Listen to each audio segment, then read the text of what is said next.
Assalamualaikum warahmatullahi wabarakatuh. Perkenalkan, nama saya Diasa Aryan Jalbar, NIM 13133000143. Kali ini saya akan menjelaskan tentang definisi hukum pidana. Definisi hukum pidana menurut ahli Pompe yaitu keseluruhan aturan hukum yang mengenai perbuatan yang dapat dihukum dan aturan pidananya. Dalam aturan menurut ahli, adapun aturan undang-undangannya sebagai berikut, yaitu kehilangan nyawa dalam pasal 362 KUHP. Yang kedua, kekerasan tubuh dalam pasal 5I KUHP. Yang tiga, harkat martabat dalam pasal 310 KUHP.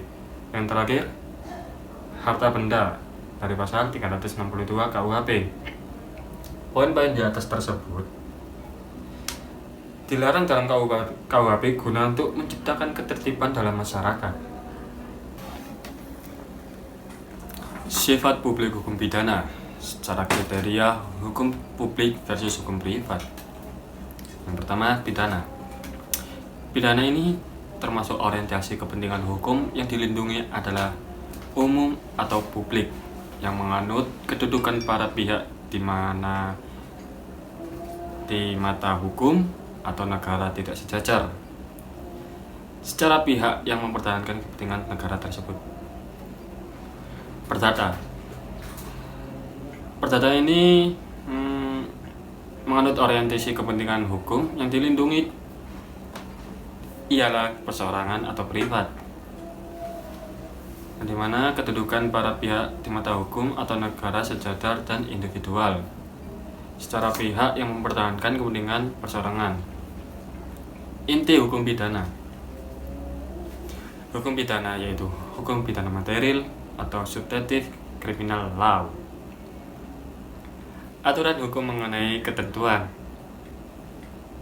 1. Perbuatan yang dinyatakan terlarang. Kedua, syarat seseorang dapat dikenai pidana. Yang ketiga, sanksi hukum berupa sanksi pidana dan sanksi tindakan. Hukum acara pidana yaitu hukum pidana formil atau law of criminal procedure. Aturan hukum mengenai tata cara penjatuhan sanksi bagi seseorang yang diduga telah melanggar hukum pidana material tersebut. Yang ketiga, hukum penitentiary atau hukum pelaksanaan pidana dalam artian law of criminal execution, yang bagaimana suatu sanksi yang telah dijatuhkan harus dilaksanakan. Fungsionalisasi hukum pidana yaitu ada 4: fungsi ideal, fungsi subsidiaritas, dan 8 uraian makna ultimum dan stigma negatif. Fungsi ideal yang digunakan dalam pidana. Pertama, bila hukum lain tidak bisa menyelesaikan persoalan atau konflik. Yang kedua, restorative justice. Fungsi subsidiaritas yaitu hati-hati dalam adil baik bagi pelaku dan korban.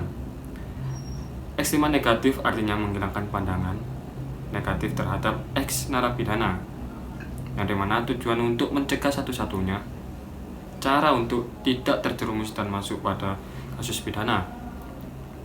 Jadi, tujuan hukum pidana yaitu melindungi kepentingan masyarakat dan perseorangan akibat pelanggaran yang dilakukan seseorang. Poin 3 yaitu 3 aliran dalam pemidanaan. Yang pertama, aliran klasik, yang dimana ini berfokus pada pembatasan jahat seseorang demi melindungi kepentingan masyarakat. Yang kedua, aliran modern. Aliran modern ini berfokus pada aspek dan kondisional. Yang ketiga, aliran neoklasik. Secara sosiologis, aliran ini muncul pada abad ke-19 mempunyai basis yang sama dengan aliran klasik, yakni kepercayaan pada kebebasan berkehendak manusia. Aliran ini beranggapan bahwa pidana yang dihasilkan oleh aliran klasik ini terlalu berat dan merusak semangat kemanusiaan yang berkembang pada saat itu. Jadi sekian dari penjelasan saya. Semoga penjelasan ini bermanfaat bagi teman-teman dan semuanya. Saya bernama Tias Ardiansyah. Mohon undur diri. Wassalamualaikum warahmatullahi wabarakatuh.